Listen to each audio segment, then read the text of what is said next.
Assalamualaikum warahmatullahi wabarakatuh. Hamdan wa syukran lillah, salatan wa salaman ala rasulillah, amma ba'dah. Ayyuhat talabah, ayyuhal mustami'un al-kiram, fi hadhil fursa asaminah, nahnu sanata'allam 'anil qawaid an-nahwiyah, wal'an sanabahas an inna wa akhawatiha. Wa hadhil madah ad-dirasiyah li safil hadi asyar fi qismil ulumid diniyah. Baiklah, para pencinta bahasa Arab rahimakumullah.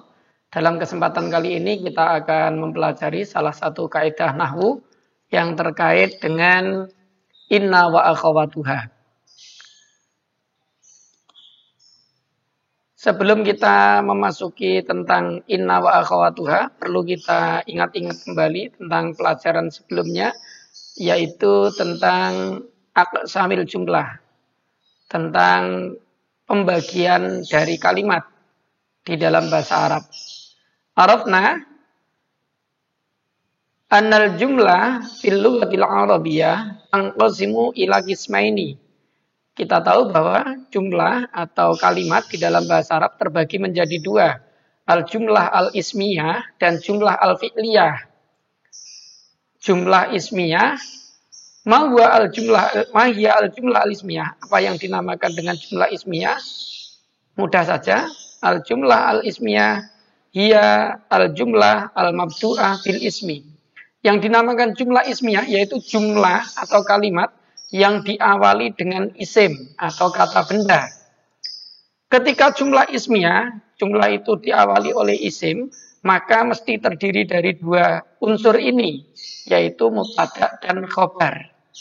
Sebagaimana contoh, al-baitu kabirun. Kita perhatikan, karena tadi jumlah ismiyah adalah kalimat yang diawali dengan isim, maka kita lihat kata yang pertama muncul. Kata yang pertama muncul ini adalah isim. Kenapa kok isim? Karena ada alnya. Salah satu tanda isim adalah al. Sehingga dinamakan jumlah ismiyah. Dan ketika jumlah ismiyah, maka yang depan mesti namanya mubtada. Karena memang mubtada itu artinya awalan. Dan yang sesudahnya dinamakan khobar. Jadi ini mubtada, ini khobar. Ini jumlah ismiyah. Kemudian wasani al-jumlah al-fi'liyah. Yang kedua adalah jumlah fi'liyah. Ma hiya al-jumlah al-fi'liyah? Apa yang dinamakan jumlah fi'liyah? Hiya al-jumlah al-mabdu'ah bil fi'li. Yaitu kalimat yang diawali dengan fi'il. Ketika kalimat itu diawali dengan fi'il, maka mesti minimal terdiri dari dua unsur ini. Yaitu fi'il plus fa'il. Fi'il kata kerja, fa'il pelakunya atau subjeknya. Suatu contoh, dhahabat tilmidu. Dhahaba ini fi'il, kategorinya fi'il madhi, menunjukkan waktu lampau, dan atilmidu di sini sebagai fa'il. Dengan demikian, ini jumlah fi'liyah karena diawali oleh fi'il. Dan yang jadi fokus pembelajaran kita hari ini adalah al-jumlah al-ismiyah. Wahadil jumlah al-ismiyah tata'allaku bi inna wa akhawatiha. Karena jumlah ismiyah nanti ini sangat terkait dengan inna wa akhawatuha. Baik. Undur ila hadainil mithalaini. Lihatlah pada dua contoh berikut. Al-madrasatu jamilatun. Ini jelas ya. Al-madrasatu diawali dengan al-madrasatu berarti isim. Berarti jumlah ismiyah. Ini berarti mubtada, ini khobar. Bisa ditebak seperti itu. Begitu juga Allahu sami'un. Dari kata ilahun ada alnya sehingga Allahu ini pun juga isim. Dan ini mesti khobar. Ini isim, ini khobar. Ini mubtada, ini khobar. Ini juga begitu. Al-madrasatu mubtada, jamilatun khobar. Kemudian ketika kemasukan inna, maka ada perubahan di sini. Yang awalnya al-madrasatu jamilatun, kemudian ketika kemasukan inna berubah menjadi innal madrasata jamilatun.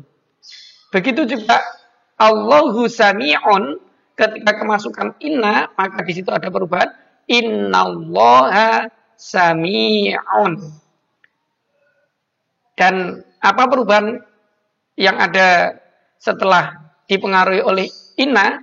Coba kita perhatikan selanjutnya. Kata Allah dan al-madrasah di sini sebagai mubtada biasa, yaitu mubtada dari jumlah ismiyah, dan sami'un juga jamilatun di sini sebagai khobarnya mubtada, khobarul mubtada.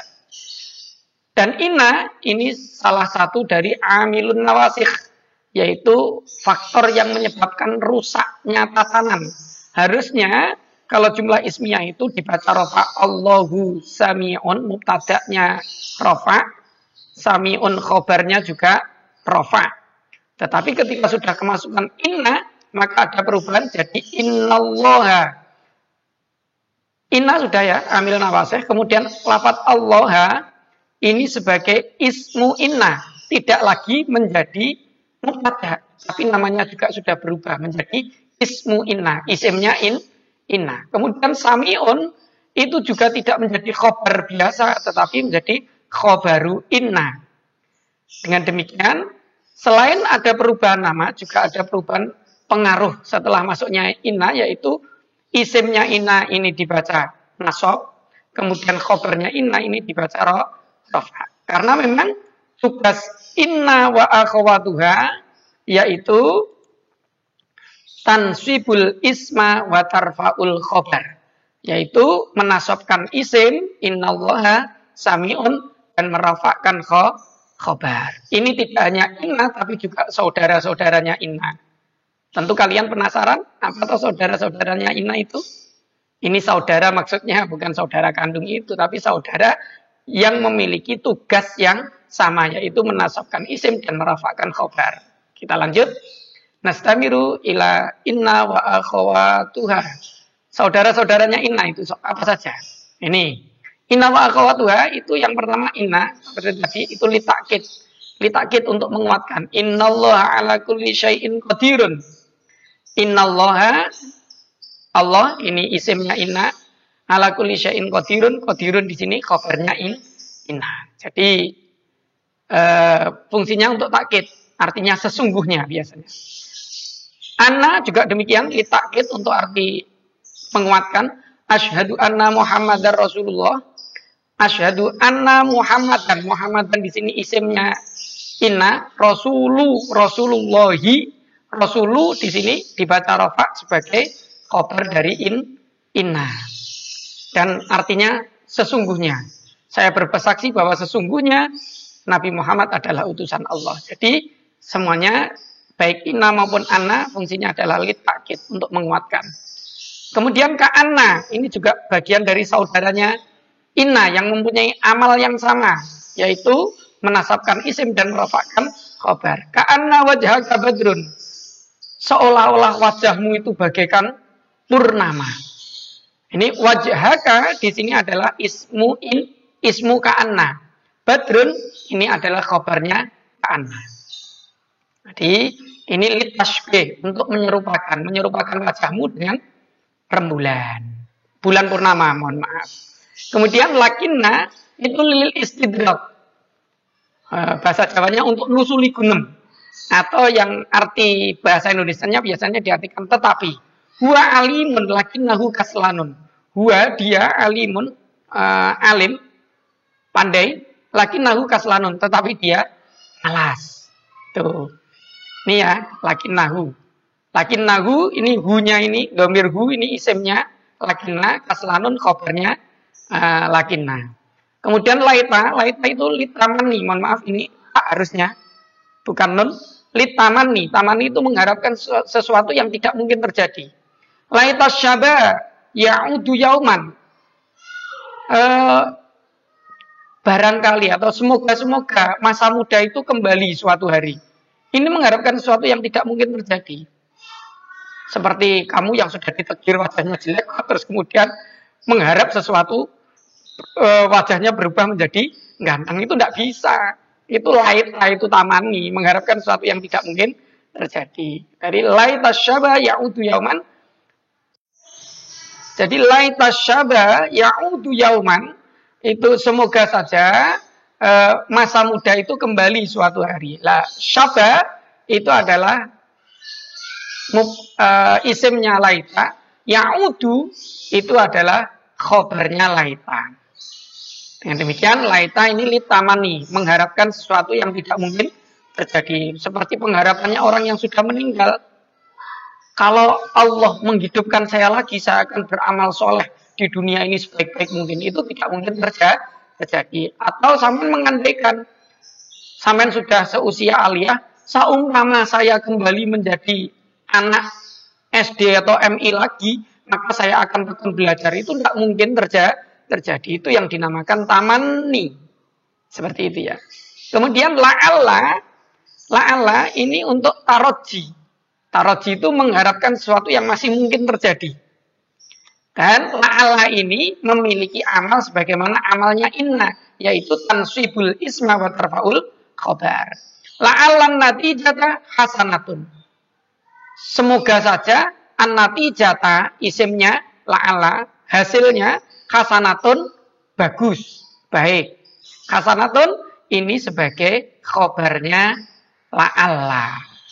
Dengan demikian, coba kita perhatikan perubahan yang terjadi ketika kalimat jumlah ismiyah. Ini aslinya kan Allahu ala kulli syai'in qadir. Muhammadun Rasulullah, sebelum kemasukan anna, sebelum kemasukan inna ya. Misalkan kalau tidak kemasukan ka anna ya wajhuka badrun. Wajahmu sebagaimana purnama. Seperti itu. Seperti ini. Lakinnahu kaslanun. Laitas syabab ya'udu yauman. La'allan natijata hasanatun. Seperti itu.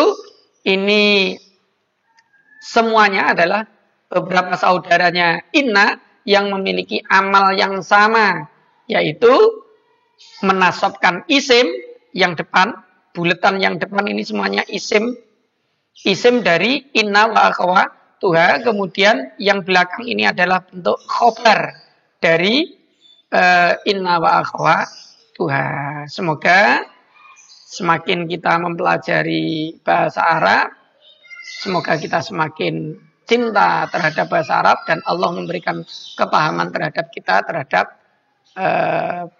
bahasa yang kita pelajari, khususnya menambah rasa kecintaan kita terhadap bahasa yang ada di dalam Al-Quran.